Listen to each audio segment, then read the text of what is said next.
Excuse me, can I sit here? A little white girl, 8 years old, soaking wet. Right leg, a silver prosthetic. The wealthy woman in Gucci sneered, "Sit with us? This isn't a homeless shelter. You're dripping on my bag. Get lost, cripple." Second table, a businessman. "Where are your parents? They probably dumped you because you're broken." He laughed at her leg. Third table, college girls pulled out phones recording. "Look at this poor, broken thing, so pathetic." Laughter everywhere. Rich white customers filled every seat. No one helped. Then she saw him. A black man, sitting alone at a small table in the back corner. The only spot no white customer wanted. Her last hope. "Excuse me, sir. Can I sit here?" What this black single dad said next would make everyone cry. And those who laughed, minutes away from the most humiliating moment of their lives. But to understand why this black man's answer was so powerful, you need to know who he was and what he carried with him every single day. 5:30 a.m. That same morning, Harold Griffin woke up before sunrise, like he did every day for the past 3 years. He lay still for exactly 3 seconds, just staring at the photo on his nightstand. Monique. His wife. In the picture, she was laughing, holding their son Jalen when he was 5. Sunlight glowing through her hair like a halo. "Good morning, baby," Harold whispered.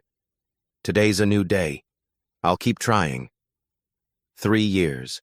3 years since cancer took Monique away. 3 years of learning how to breathe when his chest ached. 3 years of learning how to smile when he wanted to cry. But Harold didn't have time to drown in grief. He had Jalen. Harold pushed open his son's bedroom door. Jalen Griffin, 10 years old, fast asleep. Arms wrapped around an old cookbook, Junior Chef Academy, recipes for young dreams. The spine was cracked from being read too many times. On the wall above Jalen's bed, crayon drawings, a restaurant called Jalen's Kitchen. Harold sitting at the VIP table with a huge smile, a tower of food in front of him. Harold smiled, then his face tightened. The after-school cooking program, $400 a month. He was 2 weeks late this month. The program director had called 3 times. Harold deleted the voicemails without listening. He already knew what they said. And the field trip to the Culinary Institute next week, $75. Jalen had talked about nothing else for a month, $75. A small amount for some people. An impossible mountain for Harold. He bent down and kissed his son's forehead. "Sleep tight, little chef. Daddy will figure it out. Daddy always figures it out." 6:00 a.m. Harold walked 15 minutes to work, saving gas money. His café, Harold's Corner Brew, sat on the corner of downtown Millbrook, Pennsylvania. Millbrook used to be a steel town. Factories, workers, life. Now, the factories closed 10 years ago. Stores shut down. For lease signs everywhere. More closed doors than open ones. Harold's Cafe was one of the few places still shining. Inside wasn't fancy. An old espresso machine that groaned like an old man complaining. Walls covered with drawings from local kids. A small chalkboard that read, "Today's special, Hope, served warm, $2.50. On the counter, a painted ladybug rock that Jalen made, sitting on top of a stack of unpaid bills. Harold didn't look at the bills. Rent 2 months late, electricity, water, insurance. But he still turned on the soft jazz music. Still wiped every table clean. Still arranged the chairs perfectly. Because this wasn't just a cafe. This was home. 7:30 a.m. The regulars arrived. Mrs. Patterson, 82 years old. Same seat by the window for 15 years. Ordering decaf. Reading yesterday's newspaper because today's cost 50 cents more. Her husband died last spring. 54 years together.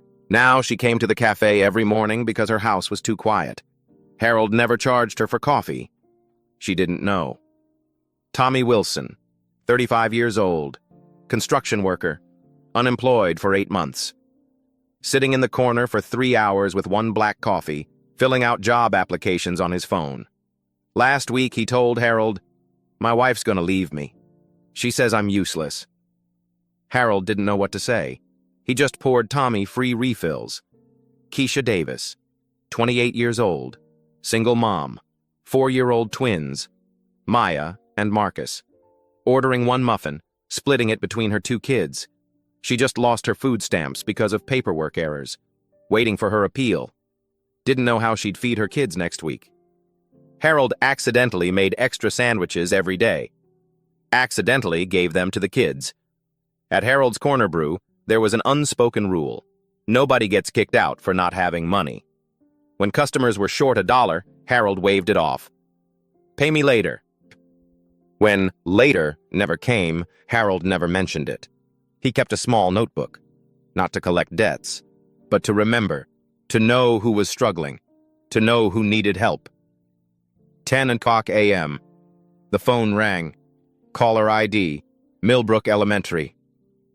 Harold took a deep breath. "Mr. Griffin? This is Ms. Rodriguez, Jalen's teacher." "Yes, Miss Rodriguez." "The field trip to the Culinary Institute next week. Jalen is the only student who hasn't submitted permission slip and deposit, $75. Deadline is Monday." Silence. "Jalen is so excited about this trip. He's been talking about it all month. I'd hate for him to stay behind while his classmates go." "I understand, Ms. Rodriguez. I'll figure it out." "Thank you, Mr. Griffin. Jalen is a wonderful student. He deserves to go." Harold hung up, stared at the painted ladybug rock on the counter. $75. He didn't have it, but he would figure it out. He always did. 11 o'clock a.m. Mrs. Patterson shuffled to the counter, voice low, secretive. "Harold, someone was asking about you yesterday." "Who, Mrs. Patterson?" "A woman. Older, but very elegant. Silver hair, expensive clothes, not from around here. Big city stuff." "What did she ask?" "How long you've had this cafe, how your son is doing, how your wife passed." Mrs. Patterson frowned. "She knew a lot about you, Harold. More than a stranger should." Harold felt uneasy. "Who was she?" "She just said she cares about people who do good in the community." Then she left. "Probably from some charity organization." "Maybe." Mrs. Patterson hesitated. But her eyes, like she was searching for something. Or someone. Harold shrugged it off. He had no idea that woman had been watching him for 6 months. That afternoon, the storm arrived, and brought a little girl who would change everything. 2:30 p.m. The sky turned black in 15 minutes. Gray to dark gray to pitch black. Wind came out of nowhere. Trash flying down the street. Store signs swinging wildly. Then the rain. Not falling. Pouring. Like someone dumped the entire ocean onto this small town. Thunder booming. Lightning flashing. Lights inside the cafe flickering. People ran into any building with a roof. Harold's Corner Brew, usually quiet, was suddenly packed. Every table full. Extra chairs taken. People standing in corners. But Harold noticed something. The customers weren't his regulars. These were wealthy folks from the nice part of town. Designer clothes, expensive watches, the kind of people who never stepped foot in his cafe. They came only because of the storm, looking around with disgust, like they were trapped in the wrong neighborhood. Harold stayed busy, making coffee, serving, cleaning, the espresso machine groaning non-stop. Through the foggy window, he glimpsed a black SUV parked across the street. Expensive, out of place among the old cars of Millbrook. He didn't pay much attention, too much work to do. 2:45 p.m. The cafe door swung open. Wind and rain rushed in. Everyone turned to look. A little girl stood in the doorway, about 8 years old. Blonde hair soaking wet, plastered to her face and neck. Yellow raincoat, now dark with water, too thin for this storm. Backpack drenched. But what made everyone stare was her leg. Her right leg, from the knee down, was a prosthetic. Silver, high-tech, expensive-looking, with a small logo engraved at the ankle, 2 letters intertwined. The girl stood there, shivering, water pooling around her feet. Her eyes scanned the cafe, searching, Not a single empty seat. The girl took a deep breath, pushed wet hair from her face, tightened her grip on her backpack straps. Then she started walking. Table 1. A wealthy couple in their 20s. The girl stopped, voice small, polite. "Excuse me, can I sit here? Just until the rain stops?" The woman looked her up and down, from face to prosthetic leg to face again. She pulled her Gucci purse closer. "Sit with us? This isn't a homeless shelter. You're dripping all over my bag. Get lost, cripple." The girl just nodded. "Okay, thank you." She walked away, shoulders slumping slightly. Table 2. A businessman in an expensive suit. "Excuse me, can I—" The man didn't let her finish, didn't even look up from his phone. "Where are your parents, kid? Oh, wait. Let me guess. They probably dumped you because you're—" He gestured at her leg. "Broken." He laughed, loud, cruel. The girl stood frozen for a moment, then turned away, shoulders slumping more. Table 3. College students. 4 of them. One girl taking selfies. "Excuse me, can I please—" The selfie girl cut her off, didn't even glance up. Full. No room. There was an empty chair right next to her, backpack sitting on it. Could easily be moved. The girl saw it. The college girl knew she saw it, but she didn't move. Another student pulled out his phone, pointed it at the little girl. "Look at this poor broken thing. So pathetic." Laughter. More phones came out, recording. The whole cafe watched. No one stood up. No one said a word. Some customers moved their bags closer, like they were afraid she might steal something. 3 rejections. The girl stood in the middle of the cafe, looking around. No more tables to try. Every seat taken. Every face turned away. Or worse, turned toward her with disgust. Her shoulders trembled. Not from cold, from holding back tears. She was used to this. Ever since losing her leg, she'd learned adults looked at her differently now. They either stared at her prosthetic, like it was something strange, or they avoided looking, pretending she didn't exist. Both hurt. She squeezed her backpack straps, fingernails digging into her palms. Pain, but easier than the pain in her chest. "I'll go outside," she told herself. "I'll wait under the awning. Wait for Grandma. I'll be fine." She turned toward the door. Then she saw him, a black man, sitting alone at a small table in the back corner. The corner no white customer wanted. The spot closest to the kitchen, the table with the wobbly leg. He was middle-aged, wearing a worn apron, hands rough from work. But his eyes were different.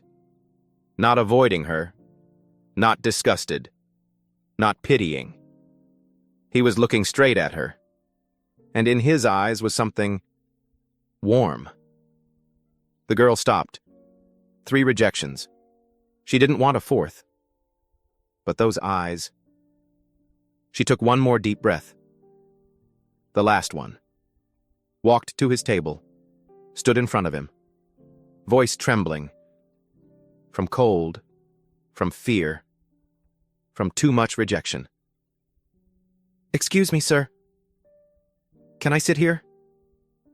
What Harold said next was only 12 words. But those 12 words changed everything. Harold looked down at the little girl. Tiny. Soaking wet. Silver prosthetic gleaming under the yellow cafe lights. Eyes red but not crying, because she'd learned not to cry in front of strangers. He saw how her shoulders hunched, preparing for another no. He saw how her fingers gripped her backpack straps, knuckles white from squeezing too hard. He saw how her lips pressed together, fighting to stay calm, fighting not to tremble. And Harold saw himself, 10 years old, orphaned, standing at a relative's door asking for a place to stay. Rejected. "We don't have room." Another door, another rejection. "We can't afford it." Again and again. He saw Jalen, his son's eyes when he came home after being bullied. Kid with no mom. The way Jalen forced a smile so Daddy wouldn't worry. The way Jalen cried in his sleep thinking Daddy couldn't hear. He saw himself. Every time he applied for a bank loan and got rejected for bad credit score. Every time he asked his landlord for more time and received looks of contempt. This little girl didn't just need a seat. She needed someone to say yes. Harold put down the cup he was holding. He looked at her. She looked back. 1 second of silence. 2 seconds. The girl started to hunch her shoulders, bracing for rejection. Then Harold smiled. Not a polite smile. Not a pity smile. The warmest smile he had. The smile he only gave to Jalen. The smile he used to give Monique. Sit here? No way. The girl's eyes went dark. Another rejection. You need to sit in the best seat in the house. The girl stood frozen. Didn't understand. Couldn't believe her ears. What did you say? Harold stepped out from his table, knelt down, so his eyes were level with hers. I said, this seat isn't good enough for you. You deserve the best. Come with me. He stood up, extended his hand, large, calloused, coffee stains on the fingers. I have a table by the fireplace, warmest spot in the cafe, and I have hot chocolate with a marshmallow smiley face. Do you like chocolate? The girl looked at Harold's hand, looked up at his face, looked back at his hand. Her lips trembled. Then, she placed her tiny hand into his large one, and she smiled. Not the polite smile she used after each rejection. A real smile. The smile of a child who just received the most unexpected gift in the world. A smile with tears streaming down. Tears of happiness. Tears of relief. Yes. Yes. I like chocolate.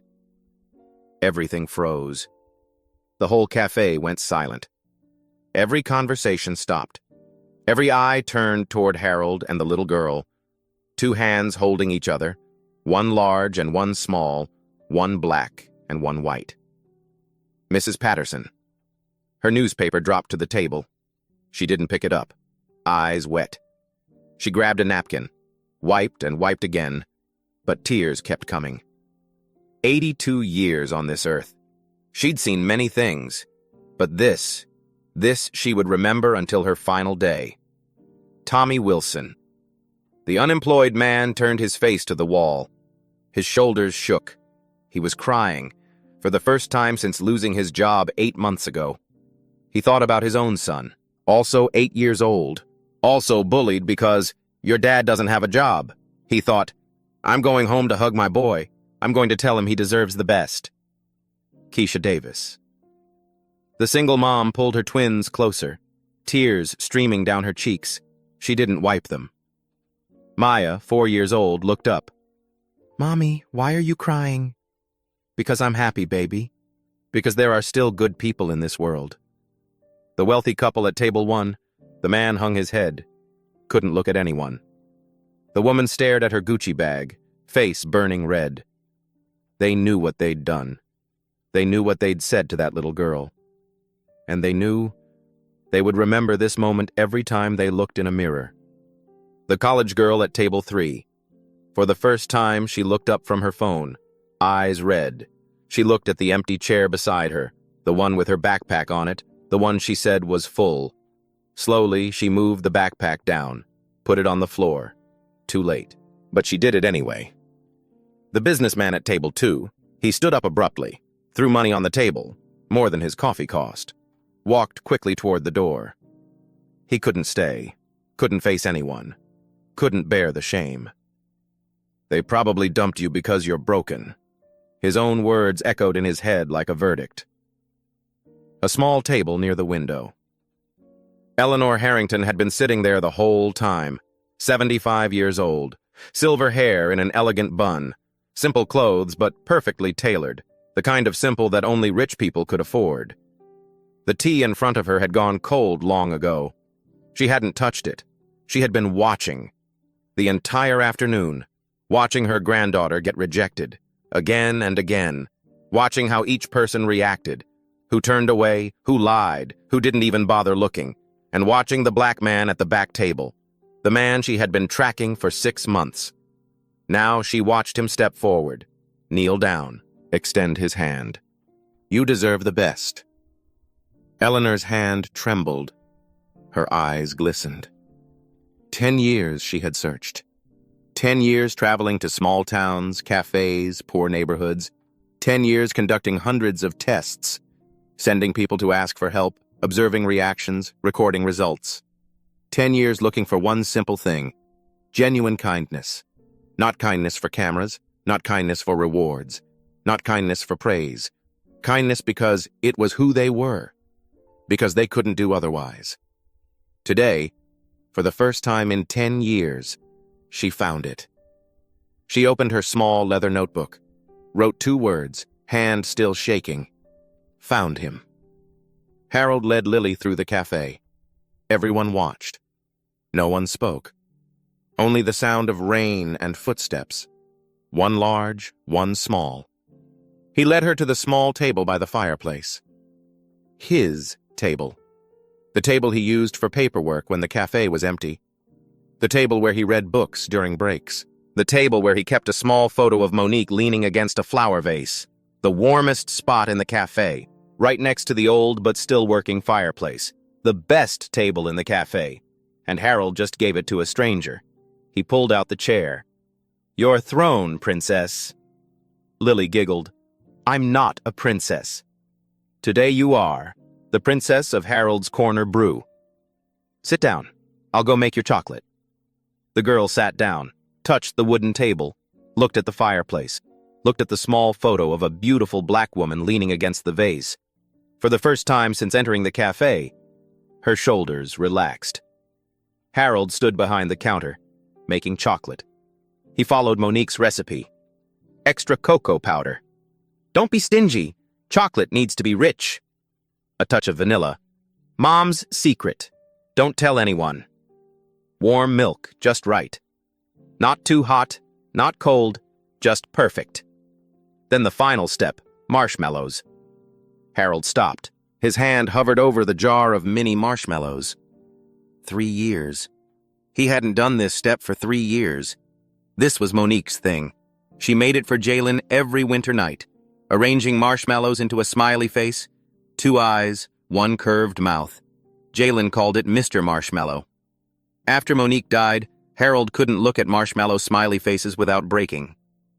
So he stopped. 3 years, not once. But today, he thought about the little girl sitting by the fireplace. Lost her mom, lost her dad, lost a leg. Got rejected 3 times in 10 minutes, and still tried to smile politely after each one. That little girl deserved a smiley face. Harold picked up the marshmallows, arranged them carefully. 2 eyes, 1 curved mouth. "This one's for you, Monique," he thought. "You would have liked this kid. She's strong, like you." Harold brought the chocolate to the table, placed it in front of Lily. The girl looked down. Her eyes went wide. There's a smiley face in the chocolate." "That's Mr. Marshmallow. His job is to make sure you smile at least once today." Lily stared at the marshmallow smiley face, then at Harold, then back at the smiley face. Her lips trembled. Then she cried. Harold panicked. "What's wrong? Is the chocolate bad? I can make another." "No!" Lily shook her head hard, laughing through tears. "It's delicious. She took a deep breath, trying to speak clearly. "It's been so long since anyone told me I deserve the best. Since anyone made a smiley face for me." She looked down at the chocolate. "My mom used to make them. Smiley faces just like this. Before." She didn't finish the sentence. Didn't need to. Harold understood. He pulled up a chair, sat down beside her. "My name's Harold. What's yours?" "Lily. Lily Harrington." "Drink your chocolate, Lily. Then tell me your story. I'm listening." Lily sipped her chocolate. Marshmallow foam stuck to her upper lip. She didn't wipe it, like she wanted to keep it as long as possible. "Where's your grandma, Lily?" We got separated when the rain started. We were walking downtown and suddenly it poured. Grandma told me to run into the nearest shop and she'd find me. Smart Grandma. She'll find you. Silence. Lily looked down at her prosthetic leg, adjusted it slightly. An unconscious habit. Harold didn't ignore it. Didn't stare either. Cool leg you got there. Looks like something from a superhero movie. Lily looked surprised. You really think so? Absolutely. Iron Man has his armor. You have your silver leg. Pretty awesome if you ask me. Lily smiled softly. Then her face fell. I lost it in a car accident 2 years ago. Harold nodded, waited, didn't push. My mom and dad. Lily swallowed hard. They died in the same accident. Silence. Heavy. Harold didn't say, I'm sorry. That phrase meant nothing, he knew. Didn't say, it'll be okay. That was a lie, he also knew. He just said, I understand. Lily looked up, surprised. I lost someone too. My wife, Monique, 3 years ago. Was it an accident? No. Sickness. Cancer. Harold paused. But the pain is the same. Losing someone you love, no matter how, hurts the same. Lily nodded slowly, eyes brightening. For the first time, someone understood, not pitied. Understood. Do you still miss her? Every day, every morning I wake up, I look at her photo and say, good morning. Every night before bed I say, good night. Does it hurt less now? Harold thought for a moment, a question he'd asked himself 1,000 times. The hurt doesn't go away, but it changes. You know how trees grow around fences? Lily shook her head. Sometimes a tree grows right next to a fence. The fence never disappears. It stays there, forever. But the tree keeps growing, growing, wrapping around it. Eventually, the fence becomes part of the tree. Pain is like that. It doesn't vanish, but you grow around it. And one day it becomes part of you, not to hurt you, but to remind you that you loved. Lily went quiet, thinking. I like that. The tree and the fence. My wife taught me that. She was very smart. Did she make chocolate smiley faces too? Harold laughed. A laugh with some pain, but also some joy. She invented chocolate smiley faces. I just learned from her. Lily looked at her cup, at the marshmallow smiley face. So Mr. Marshmallow is hers? Yeah, and now he's yours too. 4:30 p.m. The cafe door opened. A boy ran in, 10 years old, blue raincoat, school backpack. Dad? The bus came early because of the storm. Jalen stopped, saw the girl sitting at Dad's table. The table by the fireplace, the table with Mom's photo, the table Dad never let anyone sit at. Dad? Harold waved. Jalen, come here. This is Lily. Lily, this is Jalen, my son. Jalen walked closer, looked at Lily, looked at the chocolate with the smiley face, the smiley face. Dad hadn't made since Mom died. Then he looked at Lily's prosthetic leg. Does that leg have Bluetooth? Lily blinked. What? Bluetooth. Like, can you connect your phone and play music? If I had one of those, I'd install speakers, music everywhere I go. Lily laughed, nearly choking on her chocolate. No, it's a leg, not a phone. That's such a waste, Jalen said seriously. I'll design a speaker leg for you. I love designing stuff. Hold on, let me get paper. He ran off to find paper. Lily watched him, eyes bright. Mr. Harold, your brother is so funny. Not my brother, my son. Son? Lily's eyes widened. But he's 10, but thinks he's 30. Jalen came back with paper and pencils, sat down next to Lily. Okay, what music do you want your leg to play? Pop, hip-hop, classical? Classical? You listen to classical? No, but having options makes it cooler. The two kids started designing a robot speaker leg. Laughter filled the cafe. Harold sat there, watching. His son, for the first time since Monique died, talking to someone his age without fear of being mocked. And Lily, the orphan girl with one leg, for the first time had a friend who didn't look at her like a poor, broken thing. This is what Monique always wanted, Harold thought. A place where everyone is welcome, where nobody gets left behind.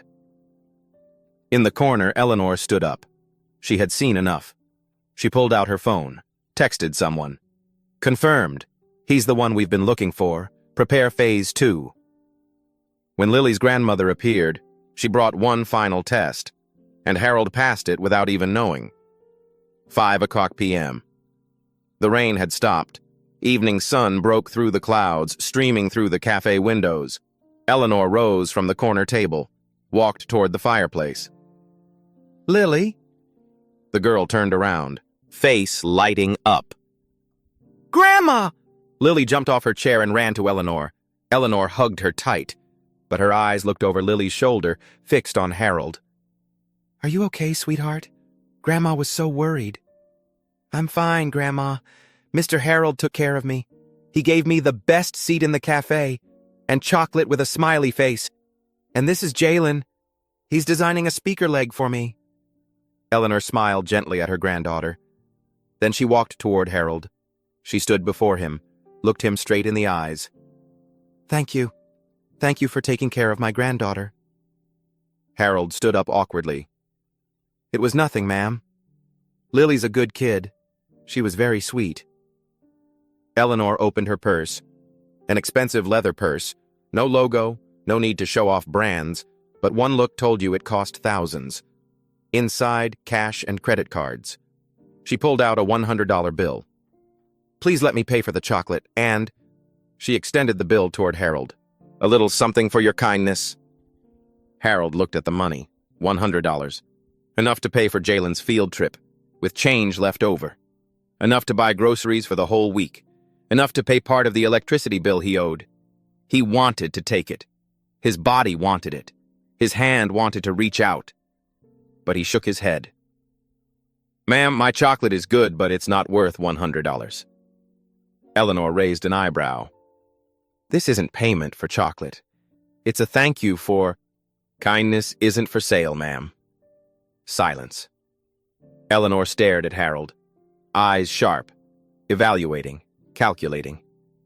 You really don't want it? I really don't need it. Harold smiled. Lily already gave me something worth more than $100. She reminded me that good people still exist in this world. That's enough. Eleanor went quiet for a long moment. Her eyes glistened.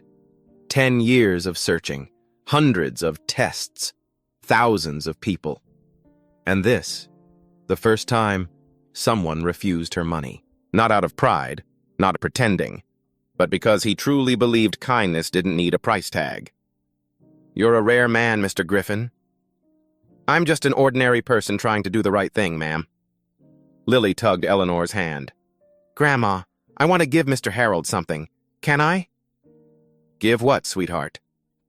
Lily opened her backpack, still damp, and dug around, pulled out a keychain, silver, shaped like a coffee cup, with 2 letters engraved, HH.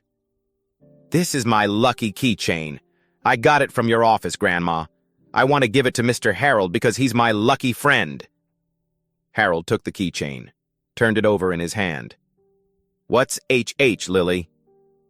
Harrington Hope, the name of Grandma's charity.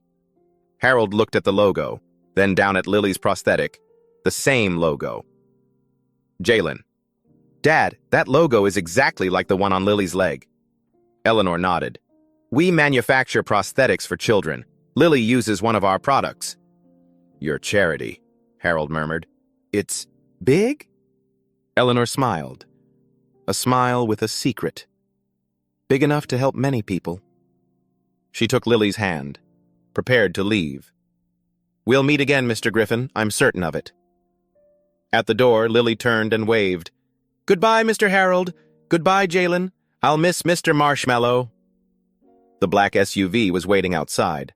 Eleanor and Lily stepped in. The car drove away, disappeared into the evening light. Harold stood there, holding the HH keychain. He had no idea that the woman who just left could buy this entire town, and that she had been searching for him for 6 months. When Harold discovered who that old woman really was, he nearly dropped the coffee pot. The moment the SUV disappeared, the cafe exploded with whispers. Mrs. Patterson rushed to the counter as fast as her 82-year-old legs could carry her. "Harold, do you know who that was?" "Some rich grandmother. Runs a charity or something." "Rich?" Mrs. Patterson laughed loudly. A rare sound. "Son, that was Eleanor Harrington." Harold frowned. "Harrington." Tommy Wilson jumped in from the corner. "You don't watch the news?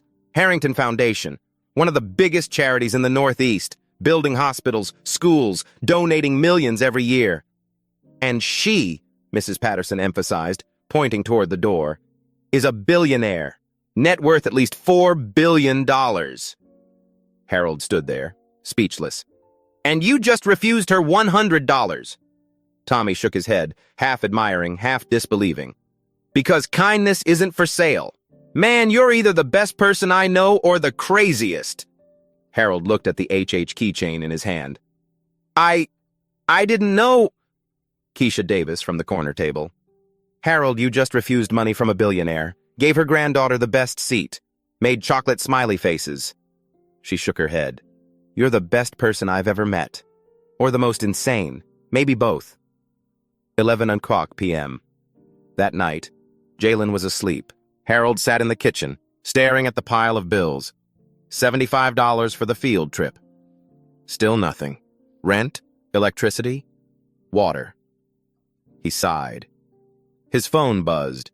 Text message from an unknown number. "Mr. Griffin, thank you for this afternoon. You gave my granddaughter something money can't buy. The feeling of being welcomed and worthy. I'd like to meet you to discuss an opportunity. Tomorrow morning, 9 a.m. at your café. If you agree, please reply yes. Eleanor Harrington." Harold read it again and again. A billionaire. Wanted to meet him. Opportunity. He looked at the bills, looked back at the message. He typed, yes. Then he sat there, staring at the phone screen. He couldn't sleep that night. But for the first time in a long while, it was because of hope, not worry. He had no idea that tomorrow's meeting wouldn't just change his life. It would reveal a secret about his late wife that he never knew. Eleanor Harrington didn't come just to say thank you. She came with an offer, and a truth that would make Harold cry. 9:00 a.m., Sunday morning. The cafe was quiet, like every Sunday. Harold stood behind the counter, wiping the same cup over and over, nervous. At exactly 9:00, the black SUV parked out front. Eleanor walked in. No Lily this time. Just her and a young man in a suit carrying a leather briefcase. "Good morning, Mr. Griffin. Thank you for agreeing to meet." "Mrs. Harrington, I still don't understand why you want to meet with me." Eleanor sat down at the table by the fireplace, where Lily sat yesterday. "Because you are the person I've been searching for the past 10 years. Eleanor began her story. 10 years ago, I lost my husband. He built Harrington Industries from nothing. When he died, I had everything. Money, power, reputation. But I had no purpose. I started Harrington Foundation, funding hospitals, schools, prosthetic programs. But all of it was from far away. I signed checks, employees did the rest. I never touched the lives of the people we helped. Then 2 years ago, my son and daughter-in-law died in a car accident. Lily lost her parents, lost a leg. She was only 6. Eleanor paused, eyes distant. After the accident, I took Lily to therapy. Doctors said she had PTSD. She didn't trust anyone, wouldn't talk to anyone. She thought she'd been abandoned because her parents left her. My money couldn't help. The best doctors couldn't help. What she needed was people, real people, genuine care, true kindness. So I started searching. I traveled to small towns everywhere, looking for people who did good without cameras, without rewards, people who were kind because it was their nature. 6 months ago, I heard about you. A cafe owner in Millbrook, never charged poor customers, volunteered to coach kids basketball, raised his son alone after his wife died. I watched you, researched you, waited for the right moment. Yesterday, when Lily walked into your cafe, that was the test. Harold's eyes widened. Test? I deliberately let Lily go in alone to see what you and others would do when a disabled child, soaking wet, needed help. I saw others reject her. I saw you step forward. I heard you say, "You deserve the best seat." In 10 years of searching, you were the first person to say that. Eleanor signaled to the man in the suit. He opened the briefcase, pulled out documents. Harrington Foundation wants to build a community center in Millbrook. She opened the documents, architectural blueprints, financial plans, program lists. A free prosthetic clinic for children, small business support programs, skills training classes, a community cafe. Total investment, $15 million. We need a local person to run it, someone who understands the community, someone the community trusts. I want that person to be you, Mr. Griffin. Harold couldn't speak. Salary, $85,000 per year. Full insurance, housing assistance, and... Eleanor smiled. A free cooking program for kids. Jalen can be the first teaching assistant. Full scholarship for him through college. Harold still couldn't process it all. I don't understand. Why Millbrook? Why me? There are thousands of good people out there. Because there's one more thing. Eleanor's voice caught. She pulled a photograph from the briefcase. Do you recognize this person? Harold looked at the photo. His heart stopped. It was Monique, his wife, in a photo from years ago, handing out food to homeless people, wearing a white t-shirt with a logo, Harrington Hope. Your wife, Monique Griffin, was a volunteer with our foundation. Harold held the photo, his hands shaking. I didn't know this. 8 years ago, before she passed, she volunteered every weekend for 2 years, serving food, teaching kids to read, helping the homeless. Eleanor pulled out another paper, an old document, yellowed with age. This is the program manager's evaluation of her. She read, Monique Griffin is the best volunteer I've ever seen. She didn't just help people, she made them feel worthy. She said her goal was to spread kindness everywhere, because kindness is the only thing that multiplies when you give it away.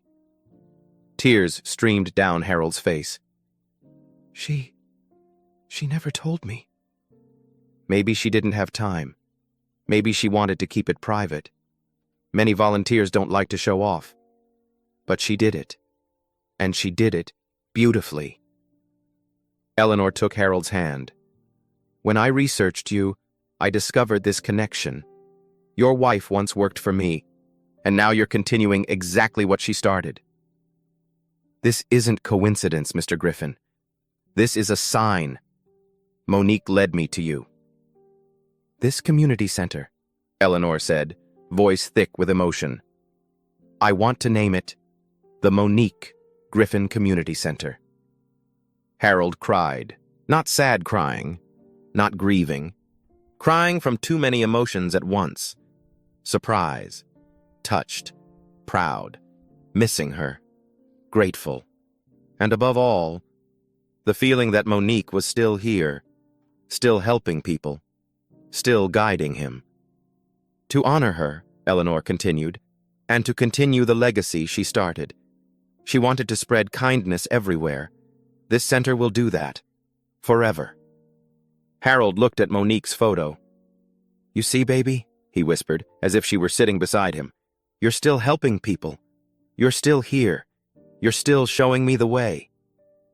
In that small cafe, Harold Griffin realized something. He was never alone. Monique was still with him. Through the good she left behind, through the lives she touched, through the legacy she built that he never knew about. Sunday afternoon, living room. Harold sat with Jalen on their old sofa. Son, I need to talk to you about something important. Jalen looked worried. What is it, Dad? Do we have to move? Did you lose your job? No. Harold chuckled softly. It's good news. Very good. He told Jalen everything.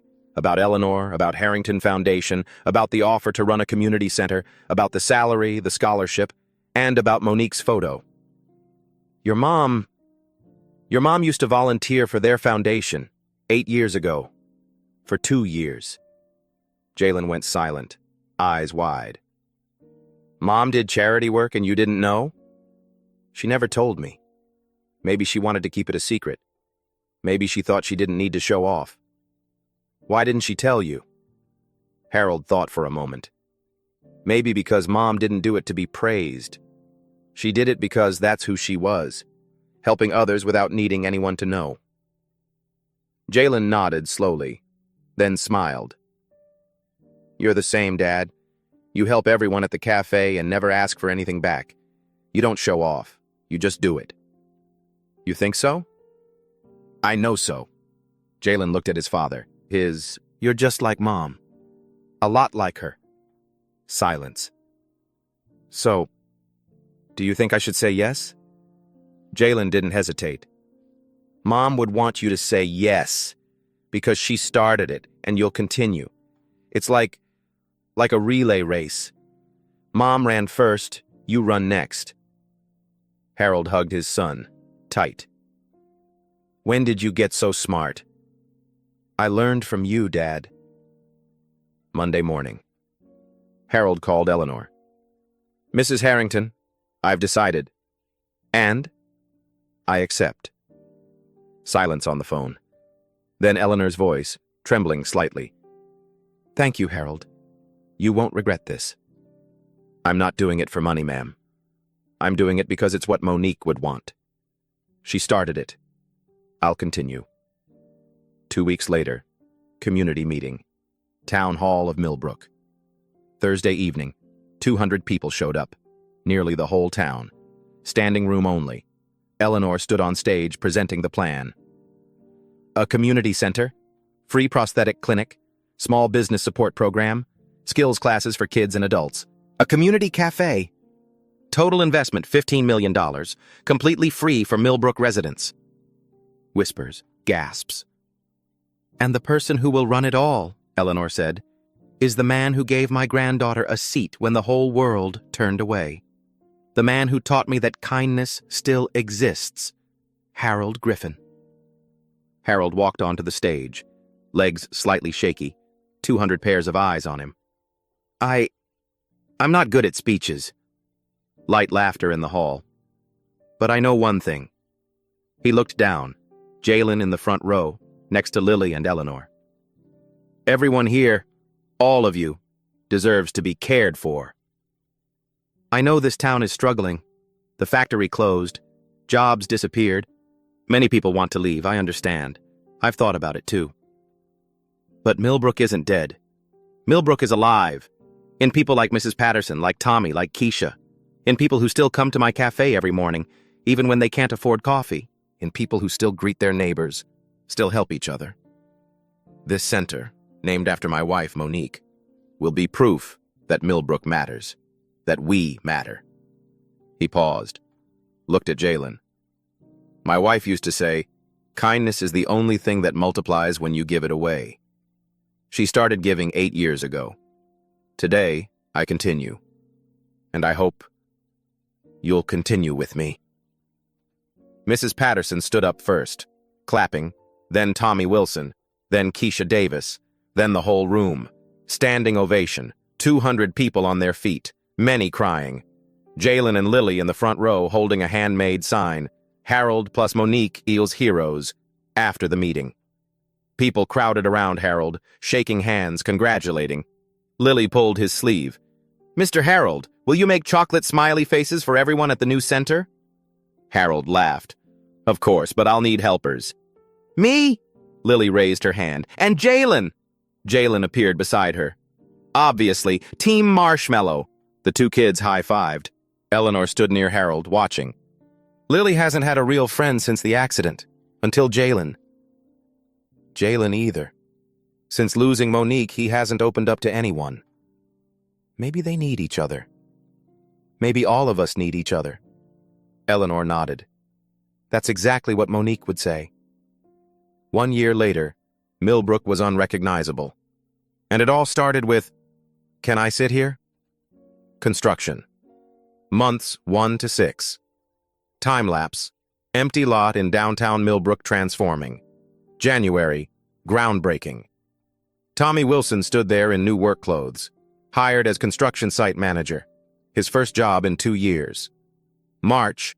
Steel frames rising. Local workers, many formerly unemployed, on site every day. May. Walls completed. A large banner hung on the fence. The Monique Griffin Community Center, where kindness builds community. Below the banner, smaller text in Jalen's handwriting, started with the best seat in the house. Opening day, December, grand opening, light snow falling, ribbon cutting. Eleanor and Harold holding scissors, Lily and Jalen standing between them. Ribbon cut, thunderous applause. The prosthetic clinic. 35 children received free prosthetics in the first month. Lily cut the clinic's ribbon. Beside her, a 6-year-old boy receiving his first prosthetic arm. The boy hugged Lily. "Now I'm like you, big sister." Small business program. 12 people received funding and business coaching. Keisha Davis, the single mom who used to split muffins, now owned Split the Love Catering. Mrs. Patterson's niece opened Patterson's Sweet Corner Bakery, Jalen's Kitchen. Cooking class. 30 kids learning to cook every week. Jalen Griffin, 11, as teaching assistant, showing the kids how to make chocolate smiley faces. Every class ended with a question. What kind thing will you do for someone today? Media attention. The story spread. Local newspaper. Millbrook Revival, how one act of kindness changed everything. Regional TV, 10-minute feature on Harold and the Center. Social media. Video of Harold and Lily went viral. 50 million views.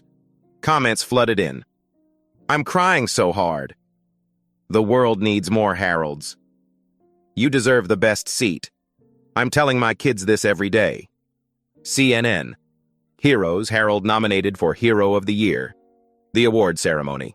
Big stage. New York City. Harold in a suit. First time in his life. MC.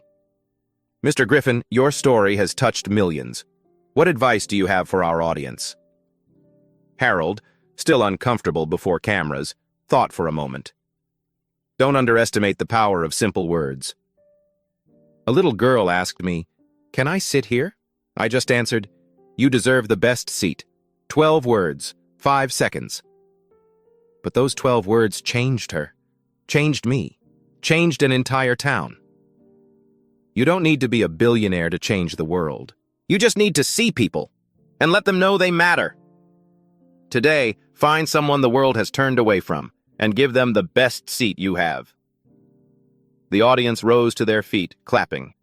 In the front row, Eleanor, Lily, Jalen, holding a sign, Harold number 1.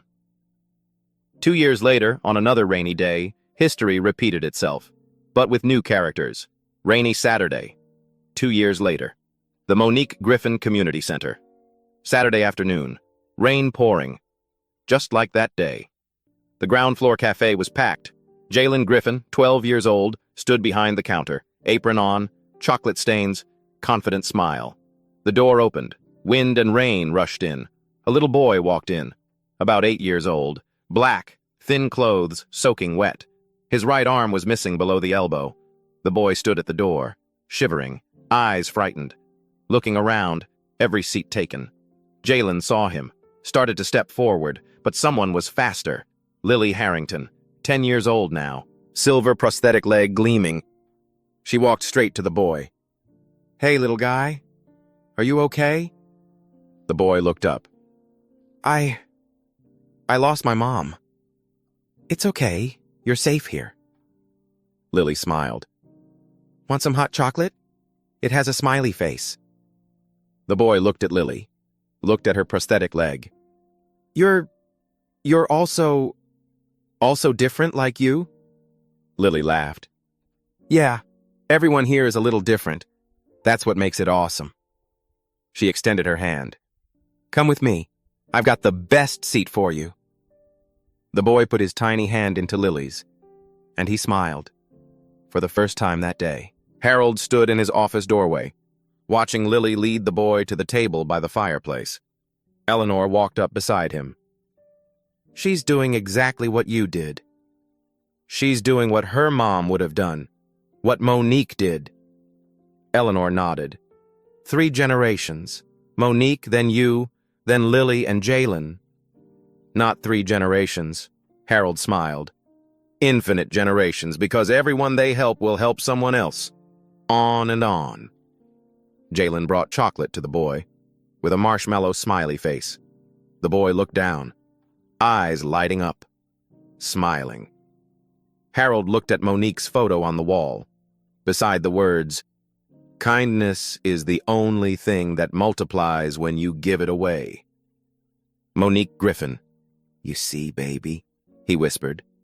We're still going. Every chocolate, every best seat, every day. A new photo hung on the cafe wall.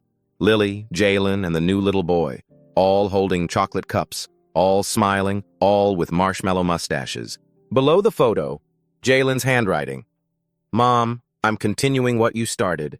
Every smiley face, every best seat. I love you. Harold Griffin had no money, no power, nothing special, by the world's standards. But when a little girl, soaking wet, asked, "Can I sit here?" He didn't say no like everyone else. He said, "You deserve the best seat." 12 words, 5 seconds, and the whole world cried.